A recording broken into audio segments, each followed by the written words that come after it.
Hi, I'm Lan. I'm a Chinese mom sharing quiet everyday life in China. Today, my husband and I are going to visit a younger friend of ours. He is my son's dance teacher and also an outdoor creator on Xiaohongshu. Before leaving, I was in such a hurry that I had to take the coffee I had just made and drink it in the car. Every time we leave the house, my husband somehow looks ready to go in seconds. Then there's me, rushing around with a coffee in one hand and 100 little things on my mind. It's not that I take a long time getting ready. I just always feel like there's one more thing I need to check before we leave. My husband pulled over by the roadside so we could stop at a nearby fruit shop. In China, when visiting someone's home, people usually like to bring a small gift instead of going empty-handed. Fruit is one of the safest choices, simple, practical, and polite.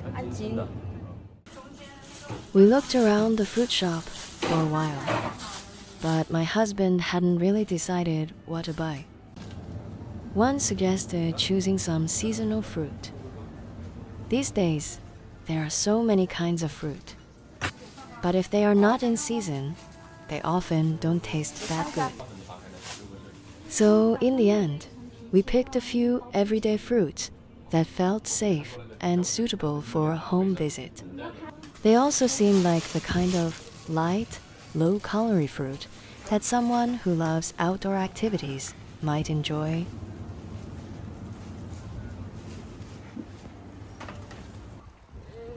After leaving the fruit shop, my husband gave me a different suggestion.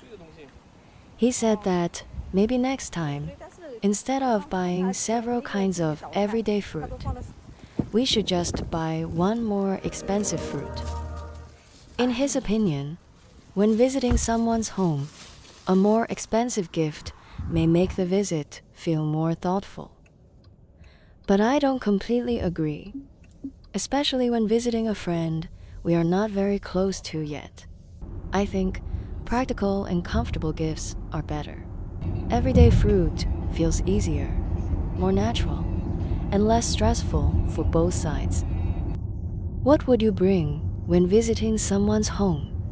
Something practical or something more expensive? Soon, we arrived downstairs at our friend's residential compound. It was a newly built community, and you could immediately feel the difference. The buildings rose taller, the entrance looked more spacious, and the overall design felt more modern and a little more high-end. In China, residential communities built in different periods can look very different. Our own neighborhood is much older. It was built about 15 years ago, during an earlier wave of real estate development. So compared with where we live, this place felt much newer, grander, and more carefully designed.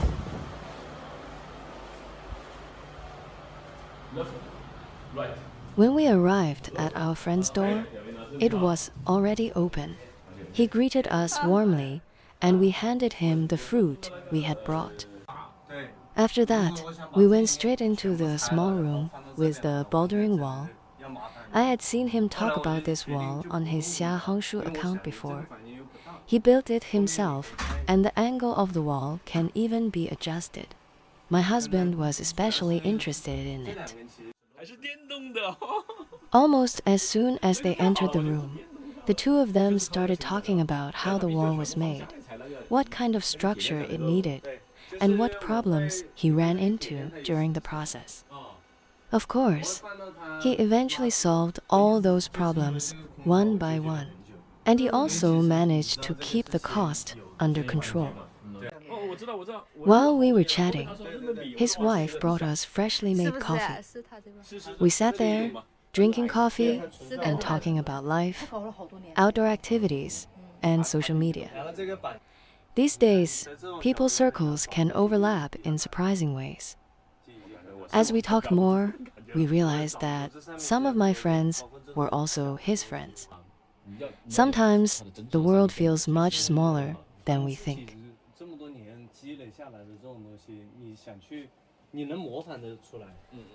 As I drank the coffee, I looked around the bright little room. Different kinds of outdoor gear were hanging on the wall, but everything looked neat and tasteful. It did not feel like a random storage room. It felt more like a small personal studio, filled with the traces, someone's passion.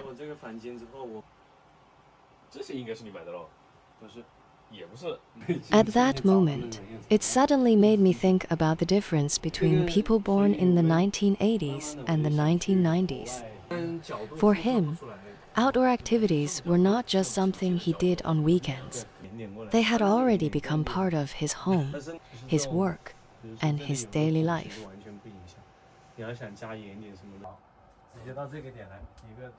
Later, our friend invited us to try his homemade bouldering wall. I had not climbed for a long time, so I was a little nervous at first. But once I got on the wall, that familiar feeling came back right away. My body seemed to remember it before my mind did.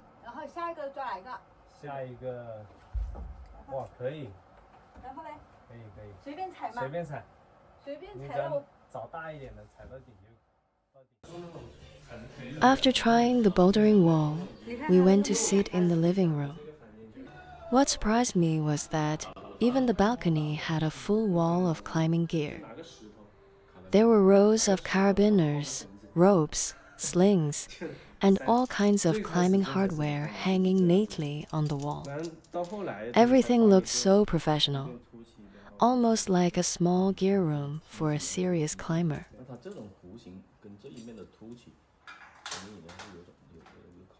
This friend used to be my son's breakdance teacher. He was really good at dancing. But later, he fell in love with outdoor activities. And now he has become an outdoor content creator and photographer. To be honest, I really admire this kind of life experience. Some people may already have a stable life, but they still have the courage to follow their interests and turn them into something more serious and professional. They seem more willing to try, to challenge themselves, and to let their passion become part of who they are. Since we had been chatting for a while, our friend ordered takeout for lunch. For younger people, this feels very normal and relaxed. This visit made me realize that life can have many different shapes. Maybe what matters most is keeping space for the things we truly love.